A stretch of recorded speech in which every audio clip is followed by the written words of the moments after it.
Ah! It's snapshot time. So, a while ago, I made 2 videos about why skulk sensors are pretty bad. The idea is nice, but the execution left something to be desired. And now, 8 months later, Mojang is finally giving them some attention. In the new snapshot, you can now craft a calibrated skulk sensor, and you calibrate it using redstone signal strength. So this is signal strength 1, and now it's only going to listen out for my footsteps. Anything else, and it doesn't do anything. So is the skulk sensor finally fixed?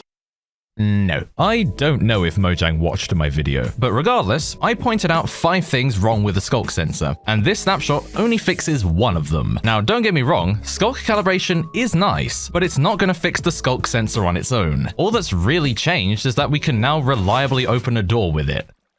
It's not really groundbreaking. The skulk sensor still produces a 2-second long pulse, which is way too long for any reasonable redstone application. And by extension, it makes the cooldown really long as well. It only needs to be 2 game ticks long, which is 0.1 seconds. Also, it still doesn't strong power through blocks, so you can't properly occlude it with wool. You always needed to have one side open. But now with the calibrated skulk sensor, you need to have 3 sides open. One side for the calibration, one side for where you send the power, and one side open if you want to waterlog it, which silences it. If you don't have this hole in the ground, the water will spill outwards and destroy all of the redstone. I also pointed out a bug with the skulk sensor's timing. This piston is supposed to extend 1 game tick before this piston, but when I actually do it, they extend at the same time. But then if I add a repeater here, and then add 1 more tick here to compensate for this one, now this one extends first, so it's impossible to get a 1 game tick delay with this thing. You always have to add a repeater to get the correct timing, which you shouldn't have to do. And another problem I pointed out is that there are too many things the skulk sensor can detect. The calibrations are based on redstone signal strength, which means there's only 15 of them, while there are 42 different triggers, which is way too many to cram into just 15 calibrations. Some of these have 4 or 5 different things they detect, so it's not really calibrating it. It's just narrowing things down a bit. When Gauster was making the better skulk sensor mod, we decided to use items to calibrate the skulk sensor, because this lets you have more calibrations and it future-proofs the block, because down the line, Mojang will inevitably add more blocks and mobs that this thing can detect, which will bloat it even more than it currently is. They also added a new mechanic. Skulk sensors used to always send vibrations to other skulk sensors that were nearby, but now they'll only do that if you put an amethyst block between them. So I guess this might be useful if you want to pack lots of skulk sensors close to each other, but it only works if they're calibrated the same. You can't mix and match them. This one's 15 and this one's 1,